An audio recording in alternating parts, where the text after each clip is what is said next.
Good morning, everybody. This is Eureka John with Eureka Street Crypto Hub, broadcasting live at 6:06 in the morning, Central Standard Time, Leander, Texas. It is July 28th, 2021. And yes, broadcasting live on Theta TV. This is my platform of choice because it is a decentralized video streaming platform. And it is an amazing platform in which you get to share your bandwidth and get paid Theta in return. Hey, good morning, Randy. Thanks for having breakfast with me yet again. This is awesome. It's a cool morning routine. You were listening to last night's episode on Odyssey. Yeah, I interviewed Humpty Calderon last night from Ontology, and Ontology is a blockchain I hadn't really covered yet, but I've kind of seen it here and there, and I thought it looked pretty cool. And it's got a snazzy logo and all that stuff. You know, I like the clean, the clean stuff, the clean design stuff. Even though my design is not really that clean, but I admire people who do that well. But it's all about the digital ID, and we talked a lot about the philosophy of digital IDs, what it is, and stuff like that. We didn't really get even too much into the Ontology platform and what Ontology has to offer. So I would like to I'll probably go on a little bit here in a second about what Ontology has to offer. Yeah, this is, for those who just jump on and see this video for the first time, this is my video blog. And I do this every single day, and I try to just discover something new in crypto, and that's what it is. This is just a documentation of my journey in crypto. I'm not sponsored by anybody, and I'm not shilling any of these. If I do kind of shill it, it's because I like it and I think it's cool. I don't know if that's really shilling or not, or if it's just me talking about stuff I like. And then let's see, what else am I missing?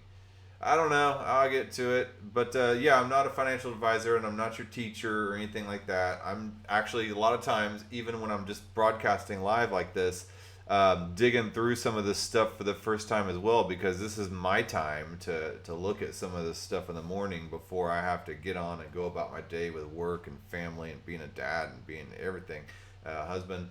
So so this is my time to kind of sit down and look at it, and you're looking at stuff like this with me. Sometimes I'll lay in bed at night, or I'll be at work and busy, but I'll see something on my Twitter that looks cool, like a cool article, so I'll briefly look at it and bookmark it. I'll be like, okay, I gotta look at that later, and sometimes I don't even get to it until the actual show. So we're all discovering this at the same time, man.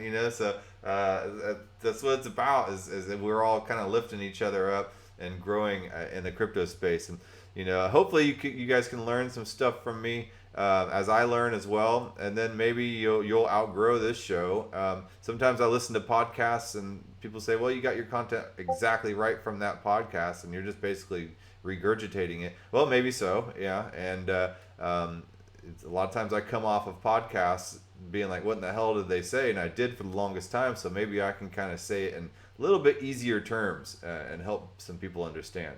So okay, so let's go over here to CoinGecko. The market has been just like blasting. In the past 20, how come hold on, let me refresh this. Bitcoin's at 40,000. You can't shake a stick at that. Ethereum is $2,308.09. So $2,300, man. Binance Coin 317.18. Cardano at $1.30. Man, I've had an issue with Cardano, and I've been on customer support for the past 2 days with Atomic Wallet and Gorda Wallet. I pulled some Cardano out of delegation onto my Euroi wallet to be able to cash out on some of it and just to play around and do different things with it because I love experimenting. Anyway, I sent it over to Atomic Wallet so I could exchange it over for some stuff.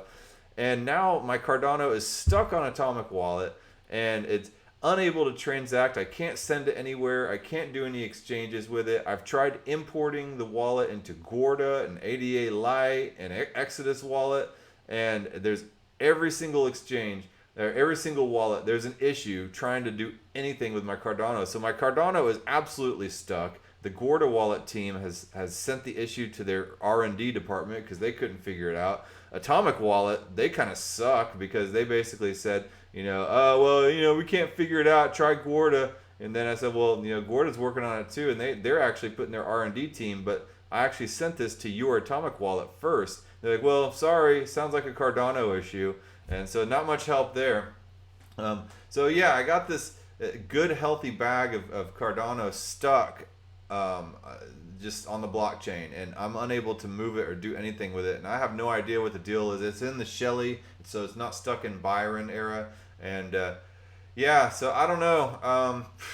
I'm hoping this works out. I'm hoping the Gorda team will come through with me. The Gorda wallet is awesome. I mean, they're very responsive. Let's see here. Gorda wallet. So let's take a look here. If you're using Cardano, there's Gorda, ADA Lite, Exodus supports Cardano, Atomic Wallet supports Cardano. I've never really had that much of an issue with Atomic Wallet. A lot of people dog on Atomic Wallet, but this time I do have an issue with the way they're handling this. So the Gorda wallet is very user friendly. It's a nice clean interface. So if you're using Cardano, you might want to consider it. It provides a lot of cross-chain type of transactions and exchanges and stuff like that. So you can store a bunch of different types of assets on here. So everything from Bitcoin to Ethereum to Cardano to XRP to Tezos. So yeah, and it's like I said, it's a very user-friendly, clean-looking wallet, and I don't know, I like it. So I don't know much else about it except for the customer service team is very responsive, and they're really being supportive and trying to help me through this issue because it is not resolved yet. And yeah, I don't know, man. I've tried to mess with the dataless wallet and everything like that, and it bogs down my computer a lot. Obviously I'm not really that happy with Cardano right now, and this mood could change. Don't take anything I say super seriously. Take it for a grain of salt. I mean, overall, I do like Cardano's vision, and I like what they're trying to do. And I hope they succeed. So, but right now I'm a little frustrated with Cardano. So anyway, XRP is at 73 cents. The Doge up to 21 cents. Polkadot 3.7. Okay, so let's see here. How many stable coins are in the top 10? 1 and 2. So no longer 3 stable coins in the top 10 because Uniswap has popped up in there. $19.03. Bitcoin Cash 512.59. Litecoin 138.49. Chainlink 19.49. So Chainlink's doing a lot of things. I'll jump on that here in a second. I wanted to talk about Chainlink. Solana 28.28. Polygon Matic $1.03. It's over $1 again. Theta Network 604. And Aave 30209, and let's see if there's Cosmos 1177. I know I said I was going to talk about Cosmos today and Tendermint, but after it being inspired by that podcast, but I changed my mind. So Theta Fuel is 33 cents, up 41.1% in the past 7 days. The T Fuel. So anyway, let's take a quick look again at Ontology. It's all about that ID and building yourself an online ID, and I was a little concerned about Ontology being kind of used and co-opted by governments to create a social credit score and stuff like that. I know the Chinese government lately has been implementing social credit scores on people, and to Americans that seems contrary to the ideals of freedom and liberty. So I dug in a little bit with Humpty, and he kind of helped me out with a little bit of this. I didn't directly ask him about that, but I mean, he helped me out, and what they're trying to do is empower people to have possession and control of their own information, and if things go awry, all you have to do is just wipe the slate clean and start a new wallet and stuff like that. But basically, the more information and the more you build up your reputation and keep your information in the Ontology wallet, the better types of uncollateralized loans and services you'll be able to get and stuff like that. So it kind of keeps an O score in that way. Yeah, watch that video. It's really cool. But there's a lot more about Ontology too. You have the power to sell your data here on the Saga Marketplace. And that's pretty cool. So it not only gives you the freedom to keep data from people you don't want. You don't want to share that data with, because a lot of times when you're applying for credit or applying or even going to the bar, you have to give them all this information. So this allows people to only be able to partition their information and give only the necessary information possible, and it allows you to sell your data and information on the marketplace here. And then they have something called Wing DeFi, and Wing DeFi is a cross-chain DeFi lending platform on Ontology, and it acts like Aave. It acts like Compound Finance. It's another DeFi lending platform. However, it allows for, with your Ontology wallet, the whole idea of uncollateralized loans or low collateralized loans, because the better your reputation score is with Ontology and your Ontology ID, then you start qualifying for different tiers of uncollateralized loans based on that. So it's still decentralized finance, but it's based on your wallet reputation, which is interesting concept. There's going to be a lot of different schools of thought on this, and I can already see the synapses firing and the debates starting. But it's good, it's healthy debate, and I'm glad people are talking about this type of stuff. So I'll link this in the video description. So be sure to give a thumbs up if you haven't already. Those definitely help the program. But check out Ontology and Wing Finance and Saga Marketplace and all this stuff. There's a lot of stuff going on there. It's not just about IDs. It's a whole lot of other stuff. But anyway, let's get back over here. It's interesting here. Senator Warren puts financial system in the hands of shadowy super coders. One of the Senate's most prominent crypto skeptic is doubling down. Chris Bleck, I know I talked about him yesterday, but he had some fiery words for Elizabeth Warren. Let's see here. Let me find him. Let's see, Chris Bleck. He even responded to my show yesterday, and he quoted me. I was like, "Wow, I feel famous." Yeah. So let's see here. See if I can find his. Come on now. Okay, there's his Elizabeth Warren. Okay, hold on. I just want to show my 2 minutes of Chris Bleck recognition fame. Unless he deleted it, but the guy, here he goes. He quoted me, so he actually watched it. It says, so much stuff going on in DeFi. I don't know if I said that. So much going on that's absolutely contradictory and confusing. And I was talking about Goldman Sachs and the whole, them trying to create this DeFi ETF. So much going on in DeFi that's absolutely contradictory and confusing. We're all figuring this stuff out. We're in the same boat. Anybody that says they're an authority on this is blowing smoke up your butt. Interesting choice of quote to it, but hey, I gotta be prepared for that.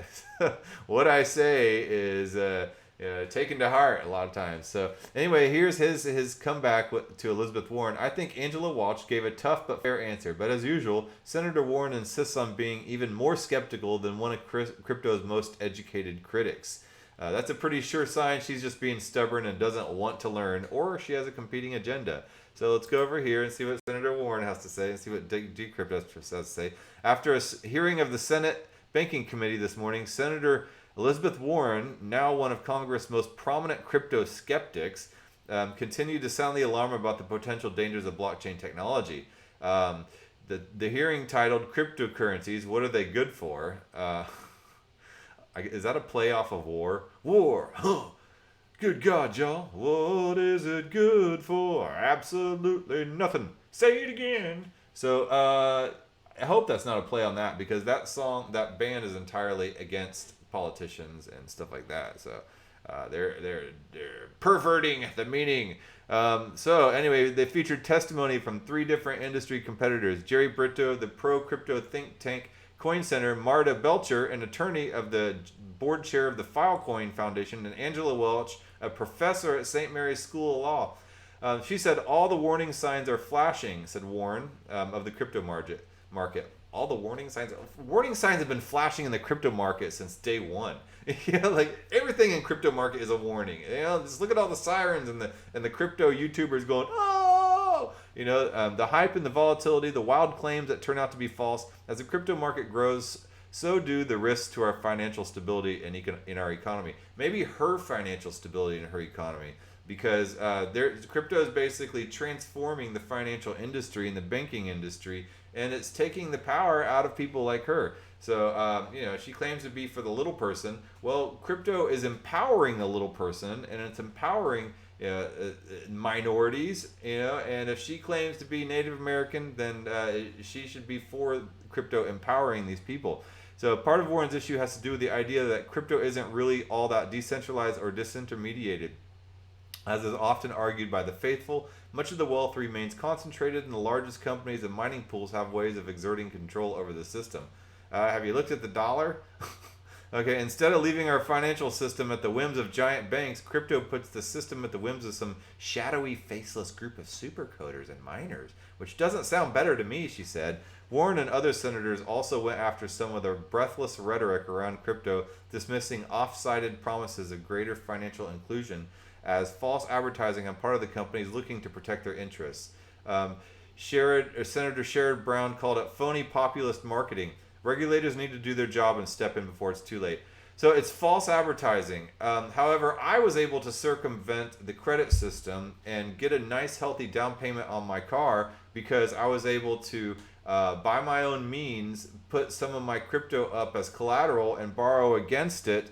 And yes, like I said, circumvent the credit system. And how is that false advertising that it offers greater financial inclusion? I'm able to use these financial tools that only are reserved normally for accredited investors, but somehow it's false advertising, and it gives a false promise of greater financial inclusion. No. I absolutely 100% disagree with this lady.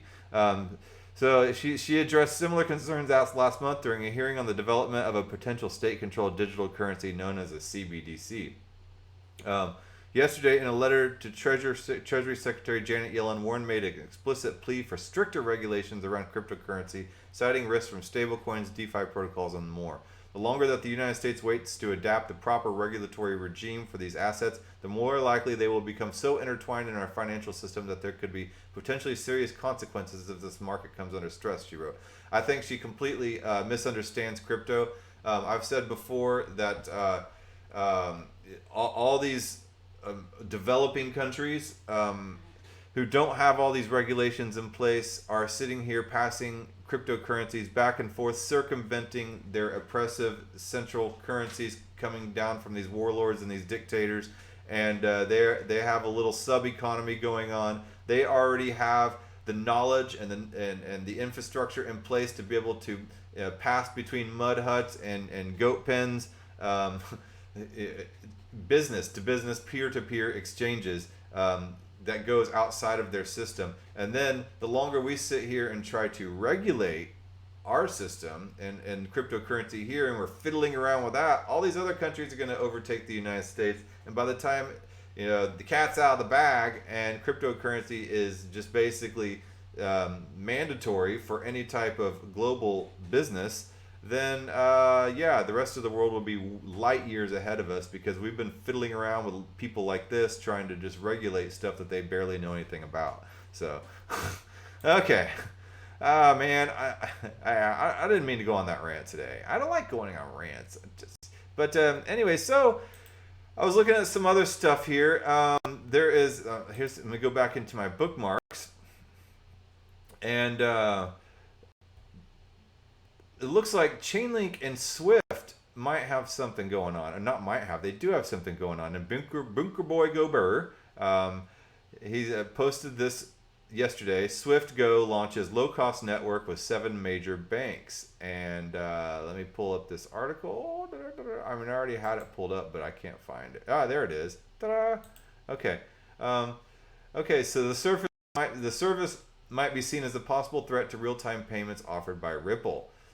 So you got to kind of keep, there's a lot of stuff going on in crypto at all times, and it's really hard to keep up with. So maybe that scary notion of all this stuff happening and there's no obvious point of control on there seems scary for people in power, and so they definitely wanting to clamp down on tight regulations. But this is, there's the NFT market. You have blockchains, you have banker chains, you have interoperability chains, you have a whole bunch of different types of stuff. You have these ID solutions like Ontology. You have crypto networks focused on many different niches. So now SWIFT is an international payment structure. A lot of the people that follow XRP follow the banking industry really closely because they believe that Ripple and XRP are going to be revolutionizing the banking industry. And they think that Ripple and XRP will replace SWIFT. I don't know.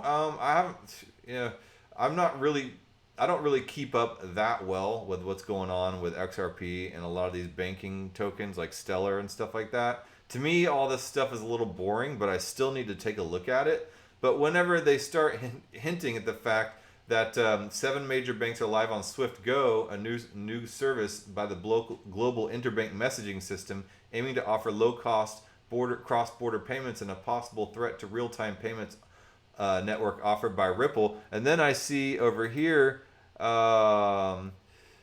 6 leading banks back SWIFT's new international payments platforms.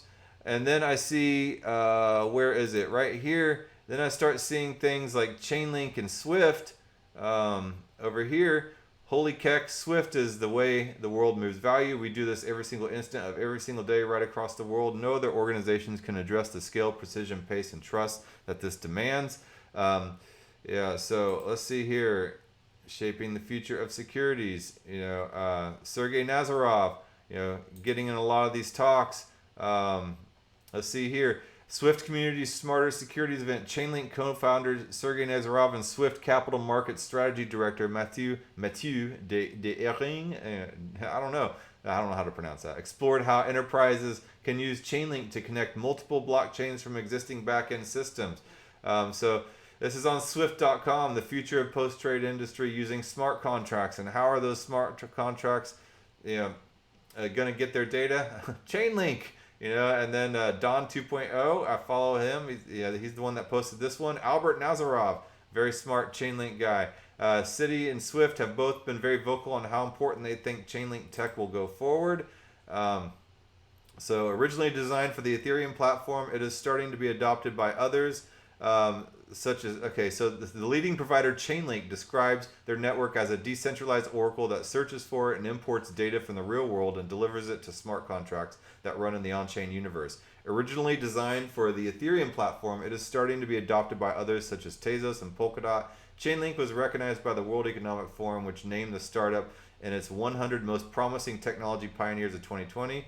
Developers that utilize the Chainlink network pay with the protocol's native token, Link. Thus, a token that helps facilitate the growth of the on-chain ecosystem may also gain prominence over Bitcoin. And this is Citibank saying this, as in time as it becomes increasingly critical to the operation of the blockchain infrastructure. So this is pretty big stuff, man. This is 6 of the world's biggest banks, including Citibank and Bank of China, endorse Swift's new international payment system. So Swift and Chainlink. Here's another SWIFT bringing over 11,000 banks to the Chainlink Oracle network for more quick, transparent, and swift transactions in real time while eliminating fraud. So let's take a quick look at this. Bam, Chainlink has secure smart contracts resources. Here's the 120 members, including Intel and IBM. You're going through Ethereum and their Hyperledger, IBM Hyperledger, and they're funneling all that information through Chainlink to the banks. The banks, and back and forth. It goes back and forth. It's not just one direction. And you have the SWIFT right here going out to all the different various banks, the smaller banks. You have the larger CBDC bank. There's just a lot of stuff going on here. Like I said, there's a lot of smarter people than me to talk about this, but at least let me help me let you know that it's out there.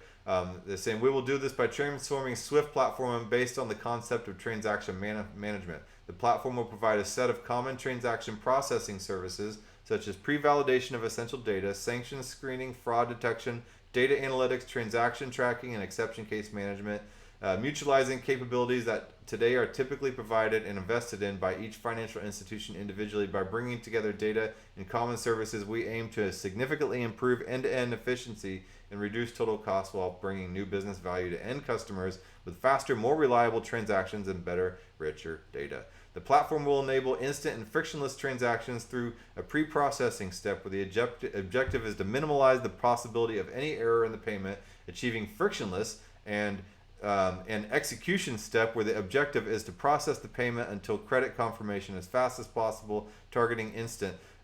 During the first step, the transaction is pre-validated for compliance with payment rules, fraud detection, beneficiary account existence, etc. At the second stage, the processing of the payment until credit confirmation follows today's GPI rules. In the future, the platform may help to increase the speed of payments processing to fully simultaneous and real time. So interesting stuff going on with Chainlink and SWIFT. And then here you can see on the SWIFT marketplace, SWIFT is right there on the Chainlink marketplace. So let's go over here and hope this pulls up pretty quickly. Elmo. Yeah, I have kids. So right here, and then there's the SWIFT data adapter details. So allows SWIFT financial messages to be accessed by blockchains and smart contracts for transaction verification use cases. So there you have it, folks. Chainlink has a bright history ahead of it. It's why I've been investing in Chainlink since the very beginning, because I understood the need for real-world data to make it to the blockchain, and Chainlink is that oracle. You know, just like that old lady smoking cigarettes and baking cookies in the Matrix. You know, she is the point of connection between the real world, the meat space, and the Matrix, the blockchain. So, yes, there you have it. And then I just kind of got curious because where does Quant Network fit in all this? Because Quant Network is another one of these banker tokens.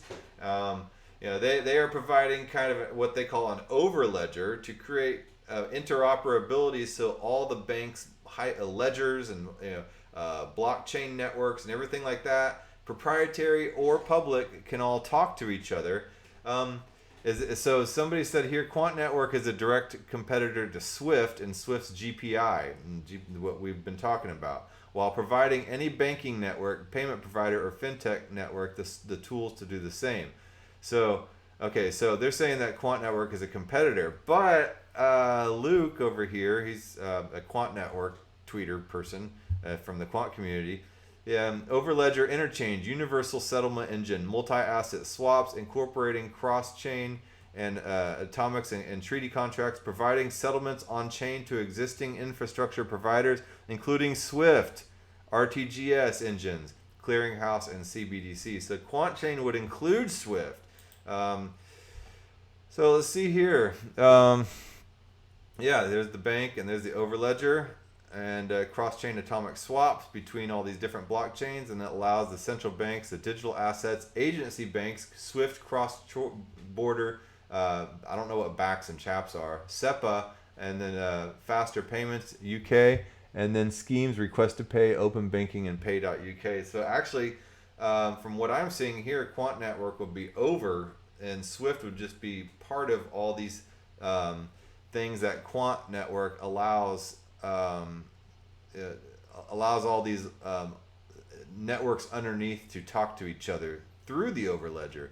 So if this is indeed the case, and Quant has a super small market cap, then that could be huge for Quant. So here we have Quanthony saying the European Commission, SWIFT, the Enterprise Ethereum Alliance, and 50 countries are part of the ISO 307 created by Gilbert Verdion.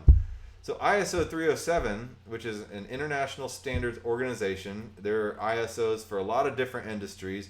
It's how you get a lot of industries to be able to, for instance, how did all these different companies that create box cars for railroads all have the exact same dimensions to be able to fit on the railroad rails? Well, there's standards and standards committees that make sure these standards happen. Whenever you connect two pipe flanges together, they all have the exact same bolt pattern in the ANSI standards. They all make sure this happens. There are standards committees that make this happen that go above any type of particular companies. There's a bunch of different flange manufacturing companies and pipe connector companies like that, but they all follow the same set of over ledger type of, or over standards, umbrella standards. And so the ANSI standards have nothing to do with all these different pipe connector manufacturers, and so they make sure all these pipes fit together. And they have these standards organizations have nothing to do with all these people that manufacture these railroad boxcars, but all these railroad boxcars will fit on the rails. So this is kind of what ISO 307 is. It's a standards organization that makes sure that all these banking companies with all these different ledgers and different ways of operating and different structures can all speak to each other smoothly. And Gilbert Verdion just so happens to be the CEO of Quant Network. So, all this stuff is falling into place here. ISO TC 307, blockchain and distributed ledger technologies. So scope, standardization of blockchain technologies and distributed ledger technologies. Started 2017, secretary held by Australia, meetings 2 per year. Liaisons outside ISO system.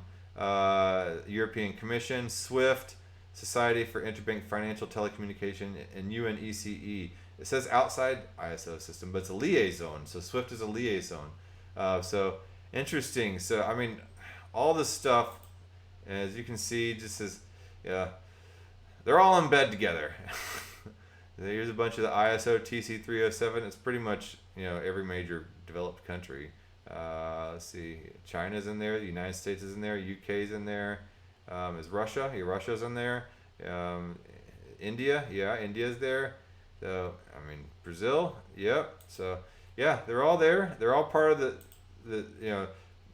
the same standards organization, trying to figure this out, how they can all talk to each other. And liaisons like European Commission, Enterprise Ethereum Alliance, Institution of Electrical and Electronic Engineers, IEEE, SWIFT, so, oh man, this is all stuff that's way too big for me to fully understand, because who am I? I'm just some small fry guy that just kind of decided to get into crypto.